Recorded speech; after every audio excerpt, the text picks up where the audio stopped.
siapkan hatiku Tuhan untuk dengar firman-Mu.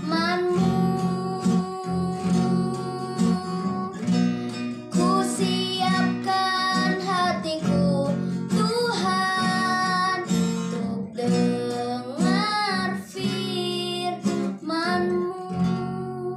Shalom keluarga Bible Reading Journey. Kembali kita melanjutkan pembacaan kita. Sebelumnya mari kita berdoa. Bapa di surga, Bapa yang baik, Bapa yang adalah milik bagian kami. Terima kasih Engkau pemilik mutlak kehidupan kami.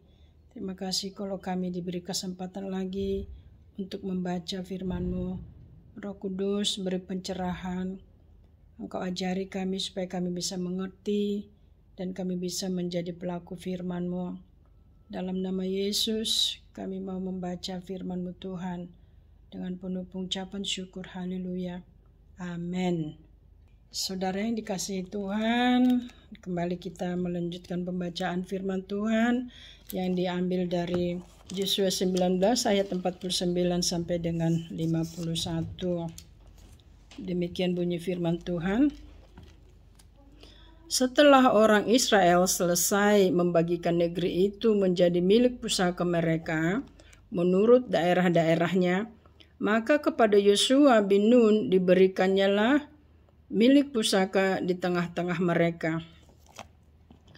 Sesuai dengan titah Tuhan, mereka memberikan kepadanya kota yang dimintanya, yakni Timnat Serah di pegunungan Efraim. Kota itu dibangunnya dan menetaplah ia di sana. Itulah milik pusaka yang diperundikan di antara suku-suku orang Israel di Silo oleh Imam Eleazar, oleh Yosua bin Nun, dan oleh para kepala kaum keluarga di hadapan Tuhan di depan pintu kemah pertemuan. Demikianlah diselesaikan mereka pembagian negeri itu. Puji Tuhan. Nah, di sini Yosua sebenarnya dia berhak ya memilih daerah yang dia sukai karena dia sudah memimpin bangsa Israel untuk bertempur dengan orang Kanaan. Yosua sebenarnya berhak, tapi dia tidak melakukan itu. Dia tidak memilih daerah yang menjadi milik pusakanya, tetapi dia justru mendahulukan rakyat. Tapi rakyat memberikan kesempatan buat dia untuk memilih. Tapi Yosua dia memilih seperti yang Tuhan sudah titahkan. Tadi kita baca itu seperti Tuhan sudah perintahkan, sudah janjikan ya.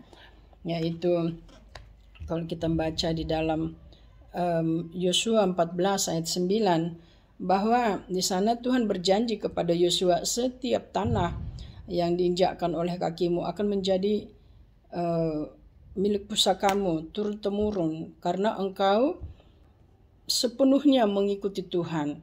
Nah, ada perjanjiannya kalau kita mengikuti Tuhan sepenuh hati kita dengan sungguh-sungguh, menjadi janji Tuhan kepada kita bahwa kita di mana kaki kita berinjak, tempat itu akan menjadi milik pusaka kita.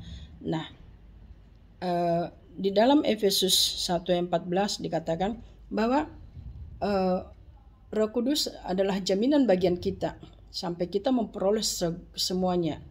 Nah, lebih daripada itu, kalau kita memiliki Yesus, kita memiliki segalanya.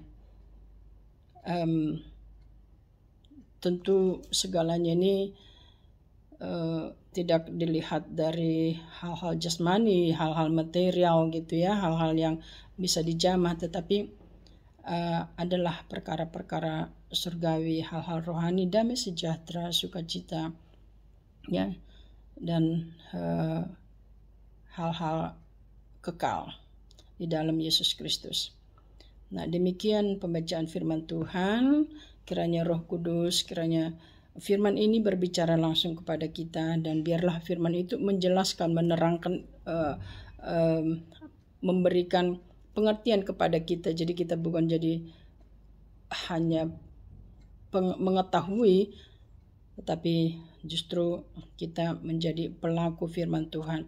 Berbahagialah dia yang mendengarkan dan yang melakukan firman Tuhan. Mari kita berdoa. Bapa, kami bersyukur buat firman-Mu yang sudah menyapa kami Tuhan. Bahwasanya kami Tuhan sudah tentukan yang menjadi milik bagian kami. Kami bersyukur bahwa Bapa, Putra dan Roh Kudus yang menjadi milik bagian kami sampai kami memperoleh semua hal-hal surgawi, hal-hal rohani, hal-hal yang ilahi dan yang kekal. Terima kasih Tuhan, Engkau yang berjanji, Engkau yang meneguhkan dan yang menepati janji-Mu Tuhan. Terima kasih Bapa, memberkati keluarga, Bible Reading Journey Tuhan. Biarlah kami semua menjadi berkat dan biarlah kami semuanya menjadi pelaku firman-Mu. Segala kemuliaan, hormat, kuasa kemuliaan hanya bagi Engkau saja, kekal sampai selama-lamanya. Dalam nama Tuhan Yesus Kristus, kami sudah berdoa mengucap syukur. Haleluya. Amin. Terima kasih, Tuhan memberkati. Shalom. Firman-Mu pelita bagi kakiku, terang bagi jalan.